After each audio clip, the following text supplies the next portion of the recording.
Today, I'm speaking with Camille. She is an incredible artist, and she went from not really knowing how to build a business or how to create money from her art to creating this beautiful, amazing, fulfilling, passion-based business through the choices that she made and how she is using her art to help people see and feel into the vision of their future. I can't wait for you to hear her story. So enjoy.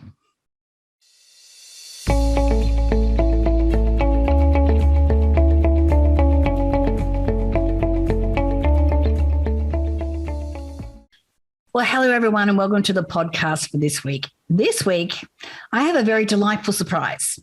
I have my special guest is Camille. Hi, Camille. How are you doing? Hey, Natalie. Thanks for having me. So Camille, I actually have been connected with for like a couple of years or something now, I think. And Camille went through my USM Ultimate Success Masterclass program and was able to use that information with other information that was coming in for her as well to change direction of her life. But not just change direction, but do it in a way where she's doing what she feels passionate about and feeling like she's being fulfilled and serving a purpose, which is like, what we're all striving for, right? Absolutely. Yeah. So let's talk a little bit about your specific journey, because you've been able to create this beautiful business and vocation through your art. So tell us how that happened. Well, when I was going through a really down in the dumps period, I was frustrated because I had launched my business in September of 2019 for an online art gallery where I would showcase other artists. And I thought, this just makes sense. We can do original art, we can do prints, and people are going to just love this and start snatching them up. Well, it was crickets, and I took all sorts of courses and nothing was working.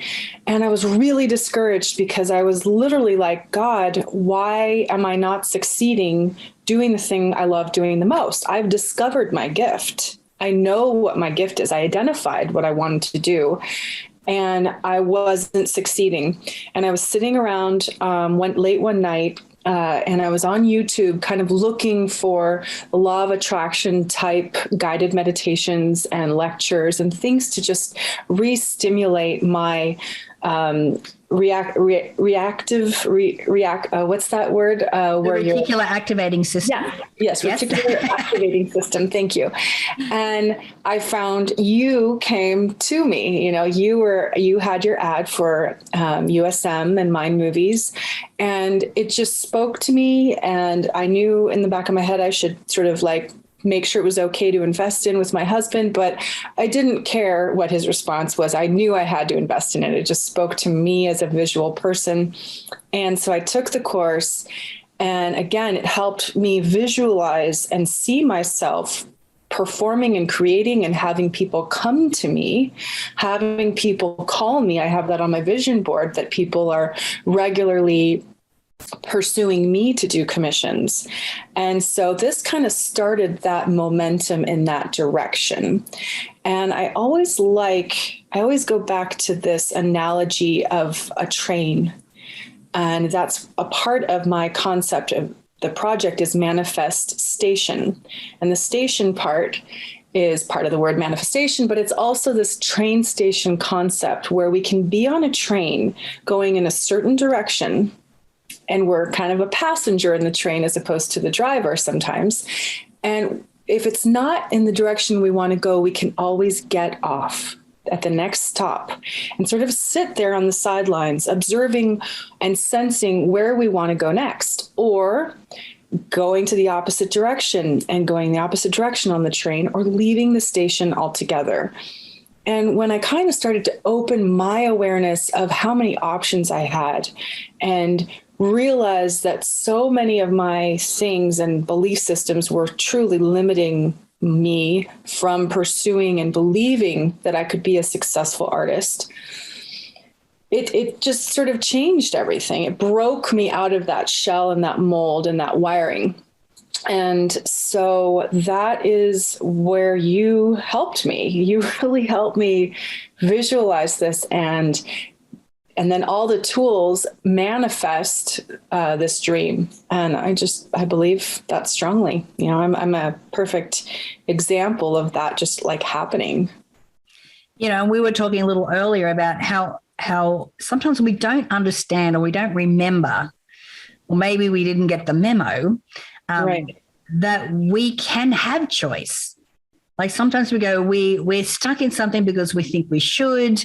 Maybe we have responsibilities. I mean, you're a mum of 2 children, so it's not like you have responsibilities as well.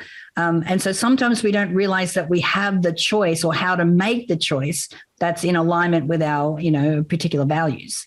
Right, right. We think we don't have enough time. And, and I was getting really frustrated because I felt overwhelmed, because I wasn't sort of receiving what I wanted. I wasn't allowing the universe to kind of bring it to me, and it was trying to. I was blocking myself. And, we can tend to get into this like hustle mode because we want it so bad, and we kind of hold on to it so bad in a way that we think it should be. And sometimes it's going to come to us in a different way that exceeds our expectations. Right. And that's really what has happened. So yeah, because there's multiple ways that you are creating your art, right? Mm-hmm. There are. I'm actually super excited about an NFT project that I'm working on right now with a really profoundly well funded and with a lot of sort of integrity. This group has the Satoshi Group, and we are developing something that combines the manifestation project that I'm doing in real life now into the metaverse. And the concept behind manifestation, my project, is that I connect with my collector one-on-one in a video call, usually, because they're all over the place. And I help guide them through with breathing techniques, and first a conversation just to see if there's a fit, and just to see if I can serve them the intention that I have to bring my art and use it as a visual manifestation tool. So then if we've discovered that, we do this breathing technique where we work together to tap into their deeper passions and their deeper belief and their deeper dreams. And I'll take notes, and my intuition has been developing to where now I can kind of sense what I feel they're thinking or they're needing in their life, and what looking at would help them ignite and elicit this manifestation. So I take notes, and then I go off and I paint a painting based around what they're envisioning for their future. And then once they have the painting, the whole concept is that I rewire them to it energetically, so that when they look at it, they're constantly reminded of that dream they have, or that desire to find the mate, the soulmate, twin flame, or the gratitude. Sometimes people just want something that reminds them of the gratitude they already have with what they have in their life, in the relationship or relationship with self. But the bottom line to this whole concept is that it all boils back down to how much are we loving ourselves?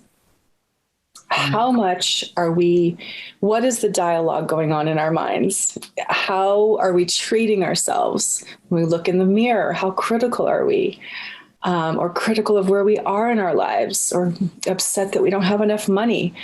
And so this whole concept is to remind people that my mission is to remind them that you need to feed and fuel your love for yourself. That's the most important thing, because no one else can do it for you. Right. And no amount of money will do it unless you're doing it. Yeah. So, self-love is probably one of those pieces, because when we're looking at, manifesting and creating this life that we want, there's some things that we can do. Like, we can make a mind movie, we can write our affirmations, we can visualize. But a lot of it is about who we're being.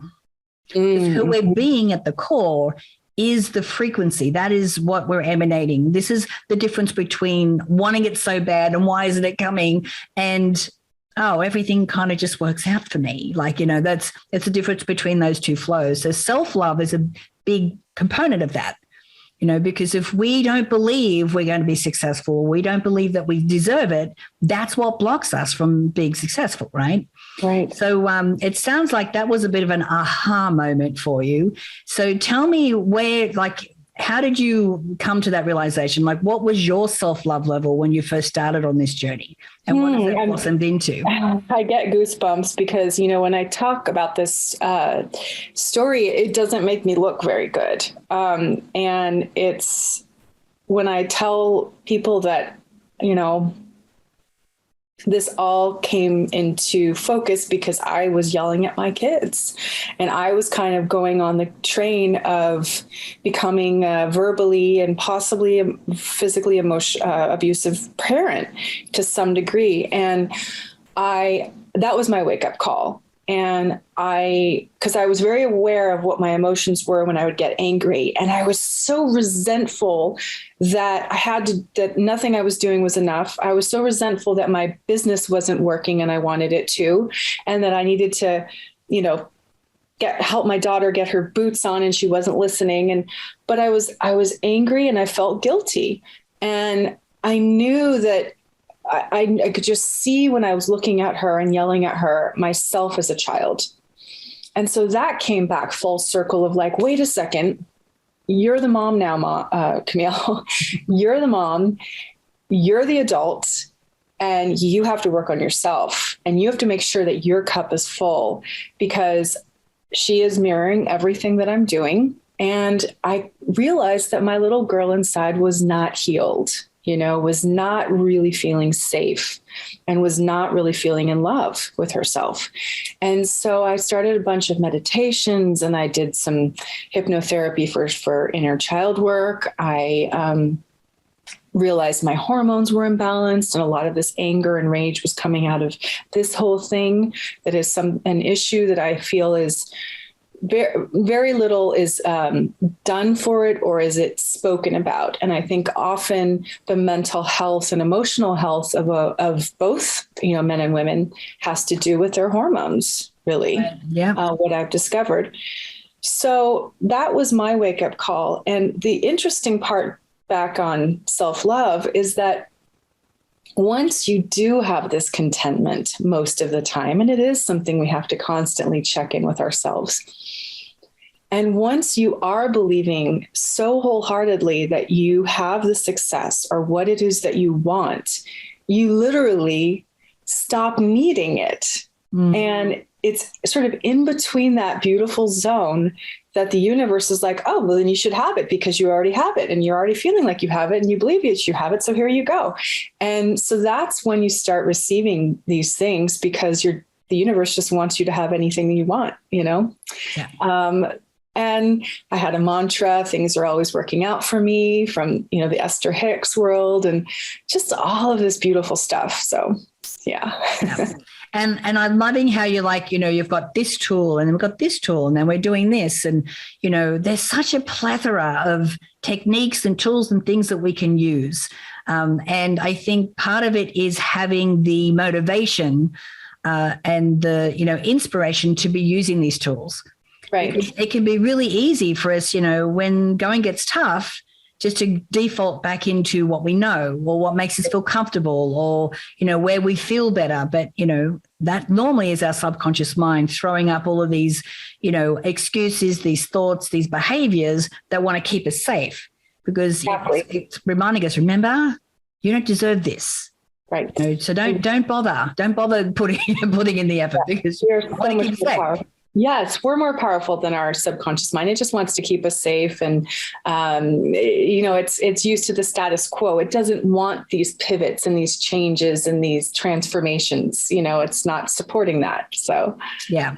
So that's where there can be a massive challenge. Yes. So I love that. So, self-love, very important.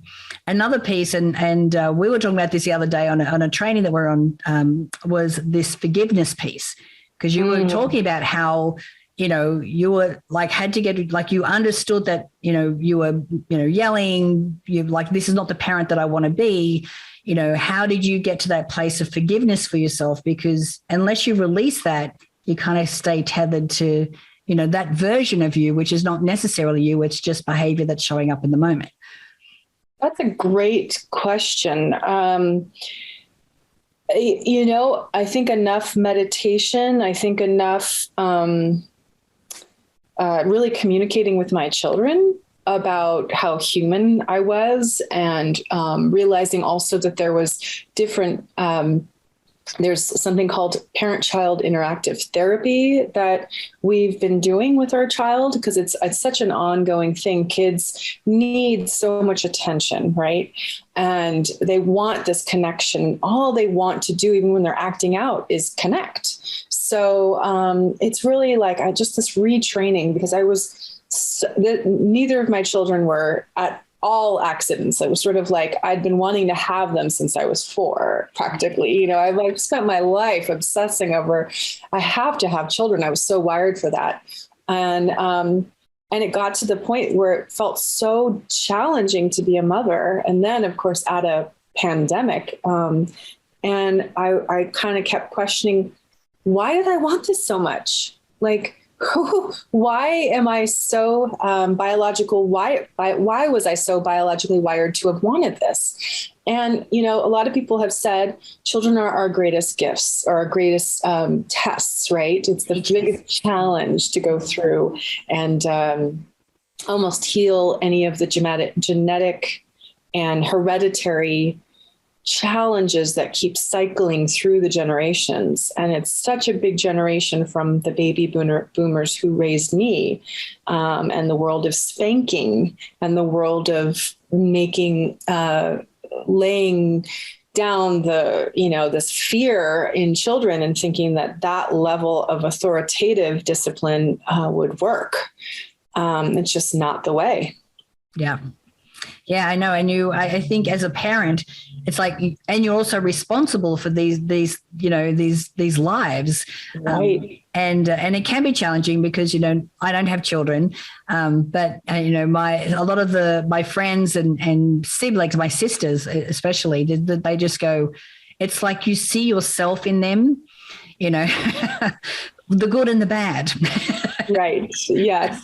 Yeah. So it's like they know exactly how to push the buttons and so forth. But, making that commitment to going, okay, well, if I'm choosing to parent from a place where I am the learner, I am the student, I'm learning and I'm expanding, and how does this experience expand the version of who I am, then, that's when you get to have these amazing, little humans, in your life.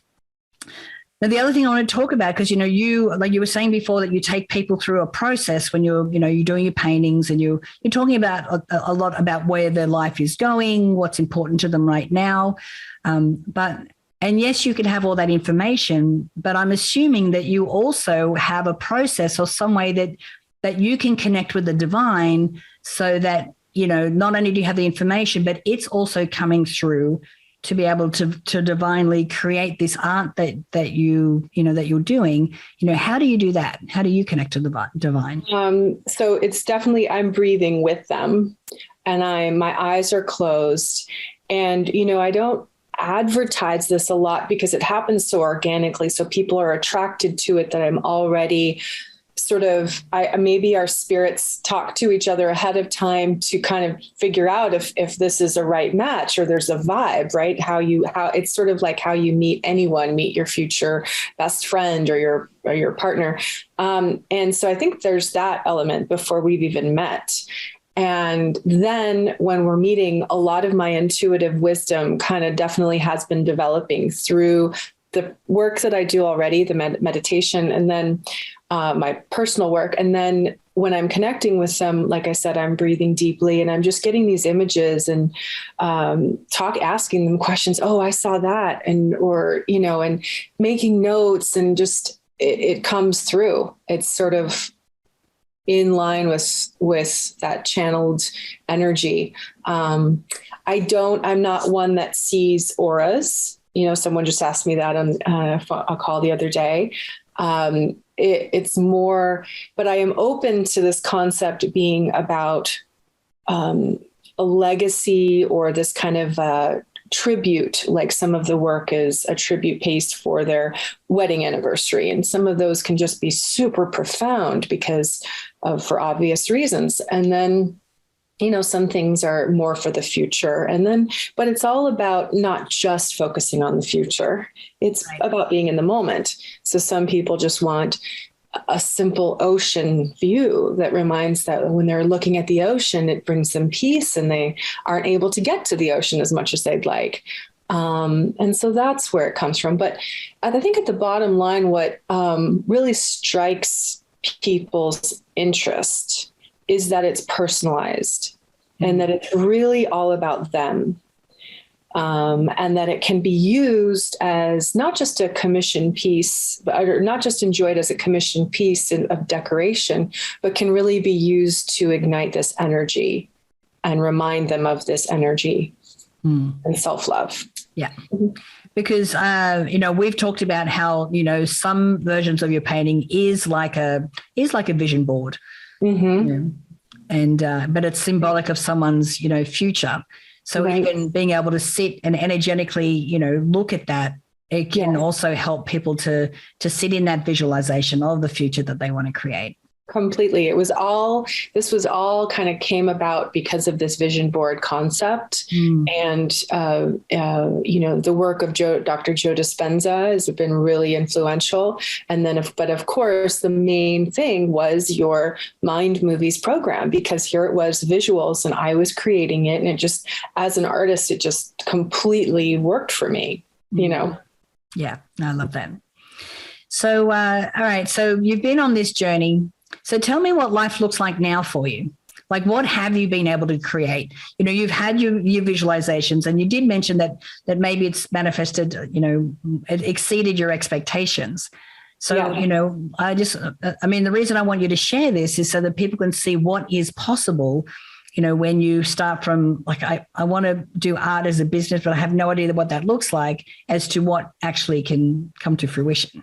Well, I also have to give credit to some of the courses that I've taken for art that helped me understand my mission, and not just in write it down, but in a really some of the courses were more spiritual in understanding and reliving my most painful memories, my most joyful memories, and really seeing myself from a third person, right, or an objective point of view, and expressing how I'm feeling, and really getting into the nitty gritty of my mission and realizing kind of what it is. And because not just for a marketing standpoint, but everyone does want to know, well, what were you thinking when you painted that painting? And people always ask you, how long did it take? But what were you thinking, or why do you paint? And I never knew how to answer that. I've always loved to paint. I was a painting major in college, and I really got into painting in high school, and even oil painting in high school. And I would often be in the studio during lunch painting because I enjoyed it so much. So it's really about whether you're an artist or a creator or anything, discovering your gift and knowing that even if you can't say, well, Camille, I can't jump ship from this, I have these responsibilities and I can't do this.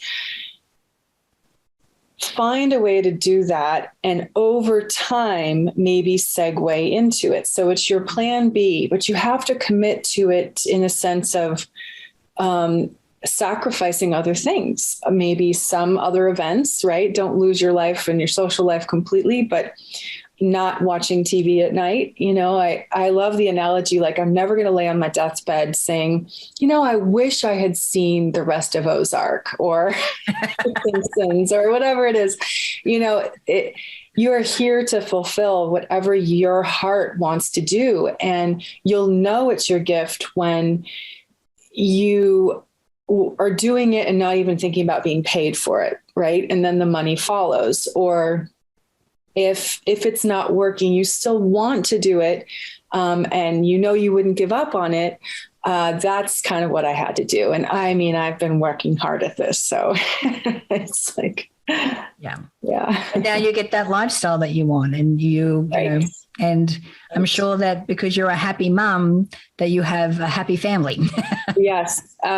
My daughter picked up, I had some note cards on the staircase the other day, and she was like, unicorns, peace signs, all of these different notes for different layers for my NFT.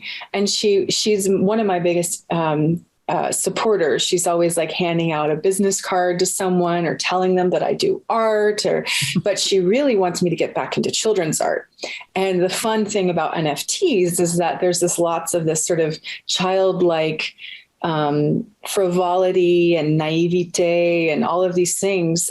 So she's happy to see that, but they're very supportive. I always tell them, because the novelty, although this is my business and I'm making a living at it, the novelty has not worn off. When people say, yes, I want you to do a commission for me and here's money, it's just such an honor.